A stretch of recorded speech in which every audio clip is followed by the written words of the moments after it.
প্রিয় উপস্থিতি, তওবা করলে যে বাস্তবেই আল্লাহ পাক তার বান্দাকে ক্ষমা করে দেন, তার অত্যন্ত অত্যন্ত চমৎকার এবং গুরুত্বপূর্ণ একটা ঘটনা খুবই সামান্য এবং ছোট কিতাবের মধ্যে উল্লেখ করছে যে মুসা আলাইহিস সালাতু ওয়াস সালামের জামানায় ঘটনা কি, যে মুসা আলাইহিস সালাতু ওয়াস সালামের জামানায় কোনো একদিন মুসা আলাইহিস সালাতু ওয়াস সালামের জেহেনের মধ্যে একটা খেয়াল আসলো। খেয়াল কি, যে এই মুহূর্তে আল্লাহ পাকের জমিনে পৃথিবীর এ বুকে কোন ব্যক্তিটা সবচাইতে বড় গুনাহগার, আমি তাকে দেখব। তো মুসা আলাইহিস সালাতু ওয়াস সালামের যখন এই খেয়াল চলে আসলো, খেয়াল আসার সাথে সাথে সে আল্লাহ পাকের দরবারে দোয়া করা শুরু করলো, ওগো মাওলা, আমি এই মুহূর্তে আপনার এই জমিনে পৃথিবীর এ বুকে যেই ব্যক্তিরা সবচাইতে বড় গুনাহগার, ওগো মাওলা, আমি তাকে দেখতে চাই। যদি আপনি আমাকে দেখার মতো তৌফিক দান করতেন, যদি আপনি আমাকে দেখার মতো সুযোগ করে দিতেন, তৌফিক দান করতেন, তাহলে আমার জন্য ভালো হইতো। আমি তাকে দেখতে চাই যে এই মুহূর্তে আপনার জমিনে পৃথিবীর বুকে সবচাইতে বড় গুনাহগার কি। আল্লাহ পাক মুসা আলাইহিস সালাতু ওয়াস সালামের দোয়াকে কবুল করলেন এবং মুসা আলাইহিস সালাতু ওয়াস সালামকে ওই ব্যক্তিকে দেখাই দিলেন। এরপরে কিছুদিন অতিবাহিত হওয়ার পরে মুসা আলাইহিস সালাতু ওয়াস সালামের জেহেনের মধ্যে আরো একটা নতুন করে খেয়াল আসলো যে আমি তো দেখলাম কিছুদিন আগে আল্লাহ পাক আমাকে দেখাইলো যে পৃথিবীর বুকে সবচাইতে বড় গুনাহগার ব্যক্তি কে, এটা তো আমার দেখা হয়ে গেছে, কিন্তু সবচাইতে ভালো ব্যক্তি কে, এই পৃথিবীর বুকে আল্লাহ পাকের জমিনে বর্তমান সময়ে আল্লাহ পাকের দরবারে কোন ব্যক্তির সবচাইতে ভালো, এটা তো দেখা হয় নাই, এটাও তো দেখা দরকার। যেমন চিন্তা আসছে, সাথে সাথে আল্লাহ পাকের দরবারে দোয়া করা শুরু করছে, ওগো মাওলা, আমি দেখতে চাই যে আমি তো অতীতে দেখলাম যে কোন ব্যক্তিরা সবচাইতে বড় গুনাহগার, আপনি আমাকে দেখার সুযোগ করে দিয়েছেন, ওগো মাওলা, আমার জেহেনের মধ্যে, আমার খেয়ালের মধ্যে আরো একটা চিন্তা আসছে যে এই মুহূর্তে আপনার কাছে কোন ব্যক্তিরা সবচাইতে ভালো, যদি আপনি একটু আমাকে দেখাইতেন আমার জন্য ভালো হইতো। আল্লাহ পাক মুসা আলাইহিস সালাতু ওয়াস সালামের দোয়াকে কবুল করলেন এবং মুসা আলাইহিস সালাতু ওয়াস সালামকে ওই ব্যক্তিটাকে দেখাই দিলেন। যখন মুসা আলাইহিস সালাতু ওয়াস সালাম ওই ব্যক্তিটাকে দেখলেন, দেখার পরে তিনি আযীব হয়ে গেলেন, আশ্চর্য হয়ে গেলেন। কেন আযীব হইলেন, কেন আশ্চর্য হইলেন?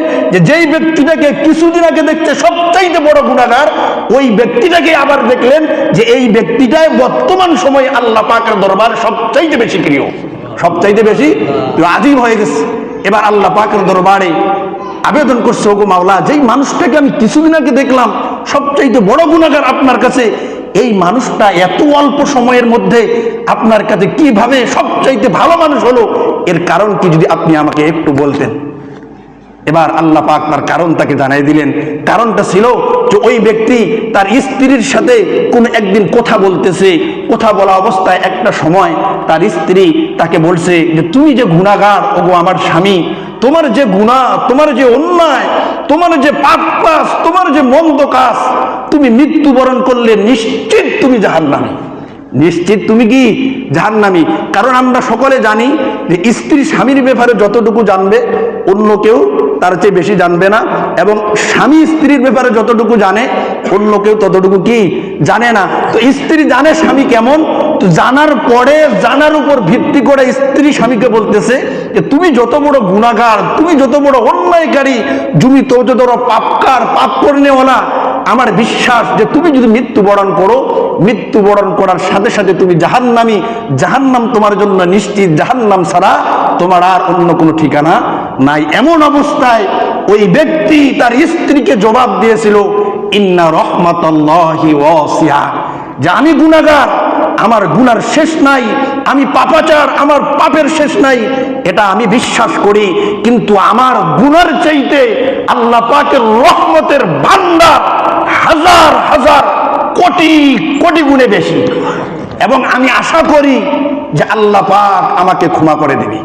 এবং আমি আশা করি আল্লাহ পাক আমাকে কি করে দিবে, ক্ষমা করে দিবে। এবং পরবর্তীতে ওই ব্যক্তিটা আল্লাহ পাকের দরবারে তওবা করেছে।